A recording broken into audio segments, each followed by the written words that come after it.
Welcome back, ladies and gentlemen. Today we are talking about leather presses. They are expensive. This one is 83,000 naira, $120. This one is about half of that price.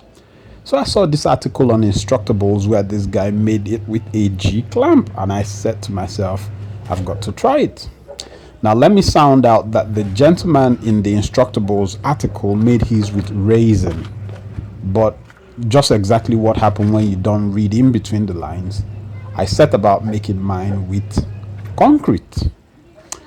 So I got sand, I got cement, I got some wire mesh for reinforcement, mixed it all up, and voila, I felt I was on my way to celebration. I was making for myself a G clamp leather press.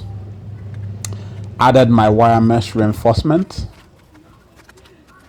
stabilized it, put in my G clamp, and just finished off everything.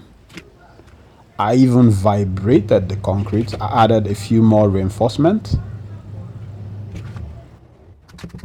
vibrated the concrete so that all of the air pockets within can get out, and then I have a solid piece of concrete. Then I added some plastic, high density plastic stand where the press can actually happen, and then vibrated a little bit more, and I felt I was on my way to celebration. 48 hours later, it was now time to put my press to the test. Even before I started testing, I had already started seeing that I was going to have some issues. But let me spare you what the issues are until we finish the test. So I put in some leather heel just to spread the force around the brass. See the cracks that I'm seeing there? Those were actually the issues that I noticed even before I started the test.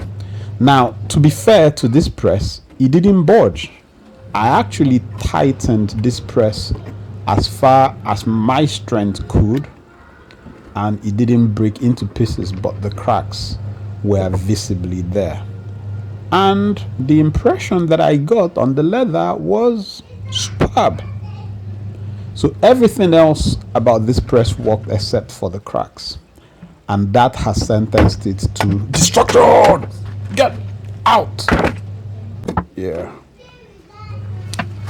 So I'm going to do it again, but this time I'm going to reinforce the concrete with chippings, granite chippings actually, then granite chipping sand. And then I'm also going to use that leather heel, put it all the way into the press so that it could actually be the shock absorption mechanism for the press.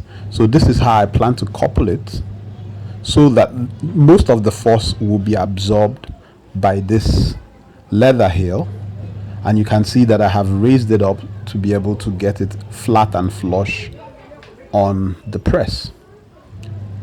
So I actually coupled it with screws, just as you see. So let's get into production. So we mix up our concrete once again. We will mix up. I have mixed up my concrete, fix in the G clamp, put in the heels shock absorption mechanism, and then in 48 hours time we will come back and test it. Hopefully this one will stand up to the test. Let's see. So it's 48 hours later, and now it is time to test out the improved G clamp. Of course, our crossbar is here just in case it acts up. It's looking like it's acting up really, because I still see cracks around about that middle there. But let's see if it develops any more cracks, and then it will be visiting the crossbow will be visiting it. So I tighten as much as I can. I tighten really tight, And I noticed that save for that middle area where we have that very visible crack there, no other cracks have occurred. And that shows me that the leather heel that I put in there is really doing its work of absorbing the most of the pressure. I guess that first crack showed up there from me testing it a little bit too early. I must confess to you that after 24 hours I tried to test it, and that crack started forming right there. So I guess if I didn't do that, that crack may not be there, or may not be as pronounced as it is right now. Here's another test with chrome tan leather that really don't take well to pressure impressions. Now I'm trying it out with vegetable tan leather. I expect the impression on this one to be very well pronounced. I'm going to use a metal pipe just to increase the tones as far as it can go, and to see if any more cracks develops on this press. So far so good, save for that crack in the middle, no more has developed. And wow, very good impression, if I might say so. So it looks like this press, this very one, will be spared of the crossbow. As you can see, except for this visible crack in the middle, no other cracks have developed anywhere else on the press. But let me show you some other things you can do other than a press to get impressions on your leather. First thing, if you have a very well made brass maker's mark, you can hit it up very well. Make sure it's very you hit it up very well, and then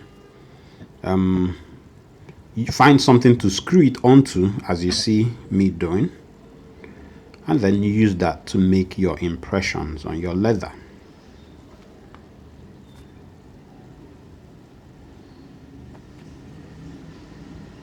As you can see, it does a good job. As you can see, really, as it cools down, the impressions become less and less pronounced, but you get the idea. So thank you very much, ladies and gentlemen. Don't forget to like, share, and subscribe.